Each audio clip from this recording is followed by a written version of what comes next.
शंकराचार्य केशवम बादराय सूत्र भाष्य कृतो वंदे भगवंतो। आज सेठ श्री सूरजमल जी तापड़िया आचार्य संस्कृत महाविद्यालय में जो पंचांग की एक वाक्यता के लिए जो संगोष्ठी रखी गई है, उसके लिए मैं आयोजकों का अभिनंदन करता हूं। मंच पर विराजमान श्री सुरेंद्र जी, महामंडलेश्वर श्री संत कमल किशोर जी, भाई बालकृष्ण जी दवे साहब, रावत साहब, शर्मा जी और सभागार में उपस्थित ज्योतिष के विद्वान विदुषी मातृशक्ति, आप सभी के तब को नमन है। निश्चित रूप से अभी जो समय चल रहा है वो ज्योतिष के लिए बहुत ही विकट समय है। शास्त्र की बात कर रहे हैं, ज्योतिष के लिए तो उसमें फिर संभावना है, पर शास्त्र के लिए विकट समय है और उससे भी विकट समय पंचांगकर्ताओं के लिए। चल रही है नहीं चल रही? तरह तरह की चीजें सोशल मीडिया और अन्य माध्यमों से चल रही है, तरह तरह के उपाय चल रहे हैं जिनका कोई शास्त्रीय आधार नहीं, कोई शास्त्र की बात नहीं, उलूल जुलूल उपाय, उलूल जुलूल बकवास। ज्योतिषी के लिए संभावनाएं क्यों है? और ज्योतिषी भी लाइक और फॉलोवर के चक्कर में पड़ा हुआ है कि सोशल मीडिया पे मुझे कितने फॉलोवर मिले, कितने लाइक मिले, और इन सब के चक्कर में ज्योतिष और शास्त्र की ऐसी की तैसी हो रही है। शास्त्रीय पक्षों की अवहेलना हो रही है। तरह तरह के उपाय फेसबुक, इंस्टा की रील के माध्यम से समाज में परोसे जा रहे हैं और एक बड़ी सोची समझी साजिश के तहत, षड्यंत्र के तहत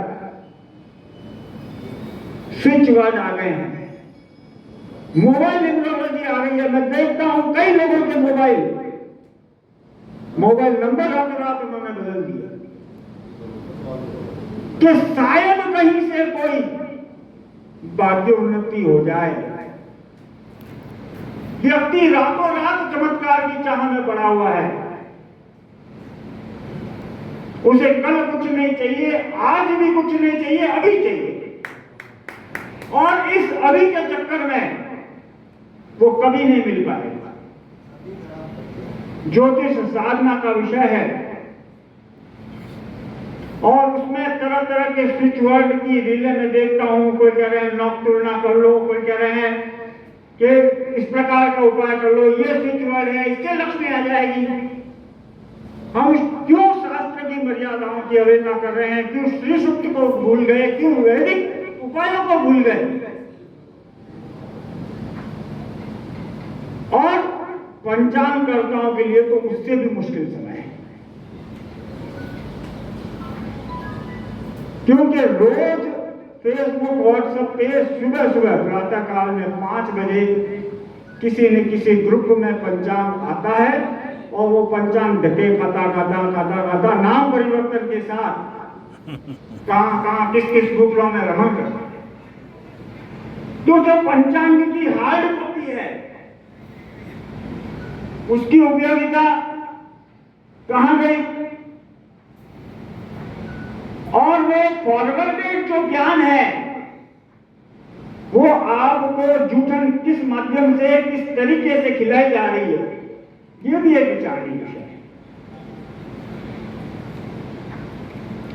देखिए, ज्योतिष से मुश्किल काम पंचांगकर्ताओं का है, और पंचांगकर्ता पूरे हिंदुस्तान में गिने चुने ही बचे हैं। उसका कारण है कि ये दुष्कर कार्य है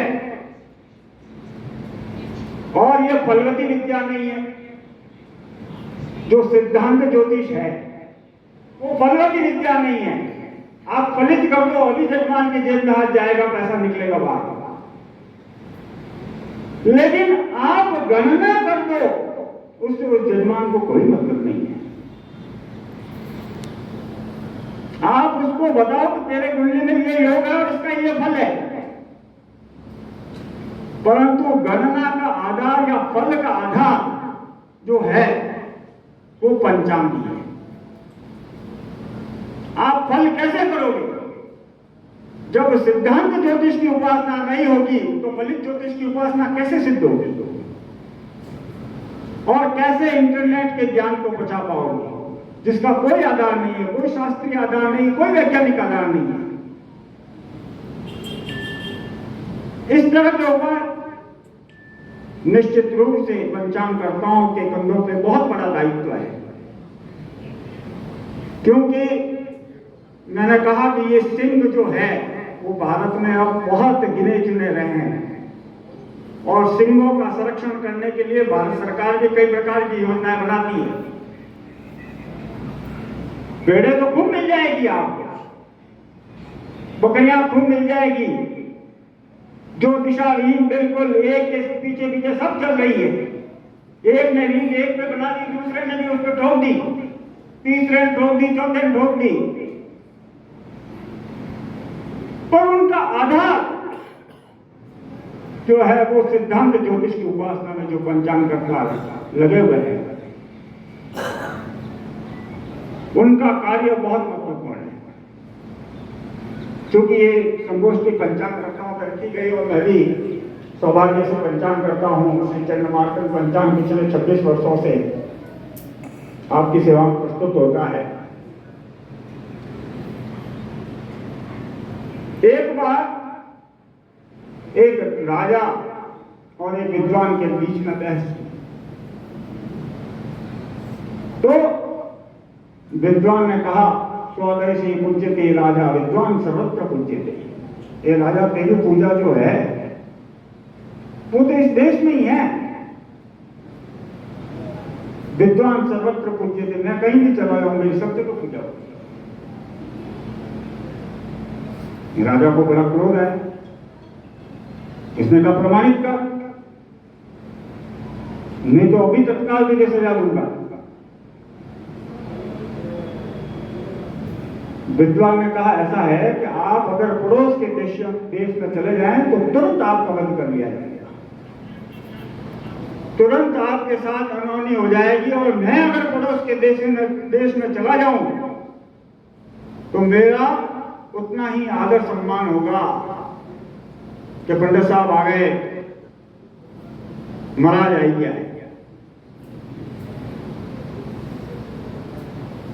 तो राजा को बड़ी ये बात,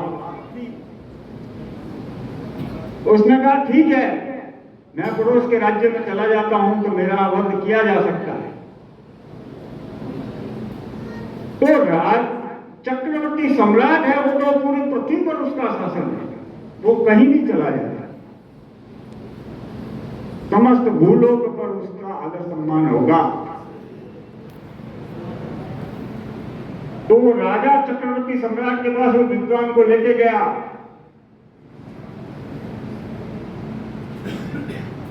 और कहा कि अब जो मुझे बात कही वो यहाँ के। उसने कहा निश्चित ही, चतुरंग बलो राजा, हे राजन तू 4 अंगों से बलवान है, चतुरंगनी सेना है उससे बलवान है।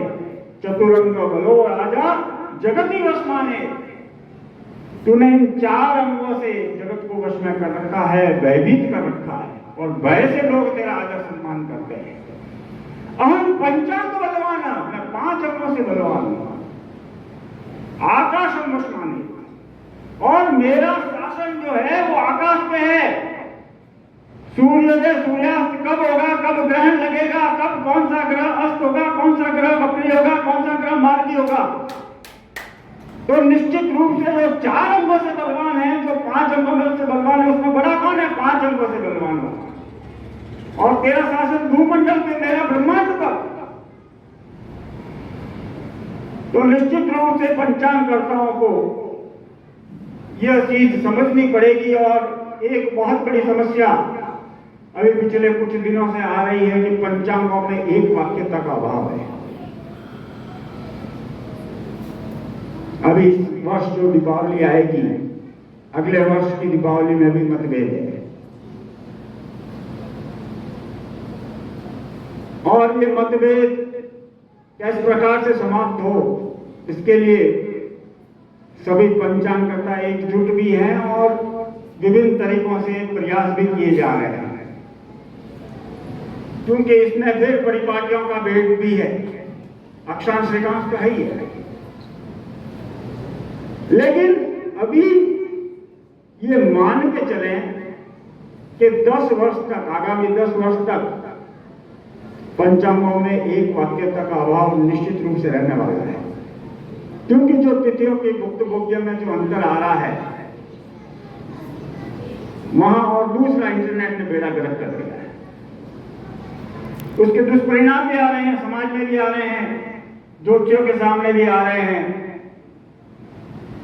उससे निश्चित रूप से हम बहुत शीघ्र बाहर निकल जाएंगे। और ये समय, ये कालखंड इस प्रकार का कालखंड है कि समूचा विश्व एक नई ऊर्जा की ओर अग्रसर है। और वस्तुतः ये संक्रांति काल भी है। संक्रांति काल, आप सभी ज्योतिर्विद हैं, जब संक्रांति करता है तो उसको कमजोर माना जाता है। तो ये संपूर्ण विश्व के लिए हर प्रकार से, आर्थिक रूप से, सामाजिक रूप से विश्व युद्ध के बादल भी मंडरा रहे हैं। उसमें लोग ज्योतिष और ज्योतिषी की तरफ, और विशेषकर पंचांगकर्ता की तरफ बड़े कौतूहल से देख रहे हैं कि क्या होने जा रहा है। रूस यूक्रेन विवाद चला, फिर इजराइल फिलिस्तीन हो गया, फिर ईरान ने इसको दिया।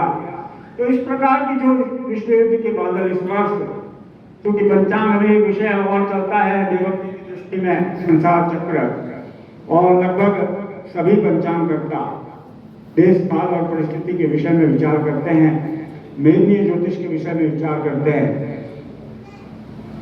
हम सभी का यह प्रयास रहे कि पंचांगों में किस प्रकार से एक वाक्यता बन पाए।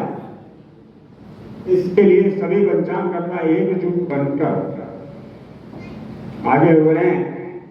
और चूंकि मैंने कहा यहाँ परिपाटी का भी भेद है, बनारस आदि में, उज्जैन में, दोनों में अलग अलग परंपरा है। अक्षांश रेखांश का तो भेद है ही है। जहां भारत को 2 टुकड़ों में, पूर्व और पश्चिम में विभक्त करके अलग अलग तिथियों के हिसाब से, जिस प्रकार से इस बार दीपावली आ रही है, प्रदोष काल में प्रदोष व्यापी तिथि हो रही है। हालांकि काफी हद तक उस मतभेद को काटने का प्रयास किया गया है और इसके लिए सरकारी रूप से भी प्रयास किए जा सकते हैं, क्योंकि फिर भेद यहाँ आता है कि आप पर्व अलग बताते हैं और सरकारी छुट्टी अलग दिन होती है।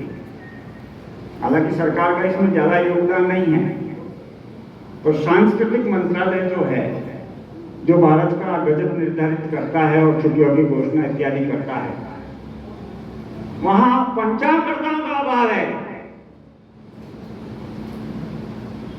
वो तो कह देते हैं साहब ठीक है, कार्तिक कृष्ण अमावस्या है, दीपावली है, और प्रदोष व्यापनी है नहीं है, वो कौन जाना है। बात तो ये हाल है कि शनिवार को अगर दीपावली आ रही है तो रविवार को छुट्टी मिल रही है। हाँ बिल्कुल, निश्चित रूप से ये भी एक समस्या है कि छुट्टी के दिन अगर पर्व आ रहा है तो आप घोषणा कर दो, आगे पीछे कर दो, उसमें सुविधा का संतुलन कर दिया जाता है कि भाई एक छुट्टी खराब नहीं होनी चाहिए। तो वहाँ लोगों में एक भ्रम बन जाता है। तो साहब दीपावली आप कह रहे हो कल है और छुट्टी आज है,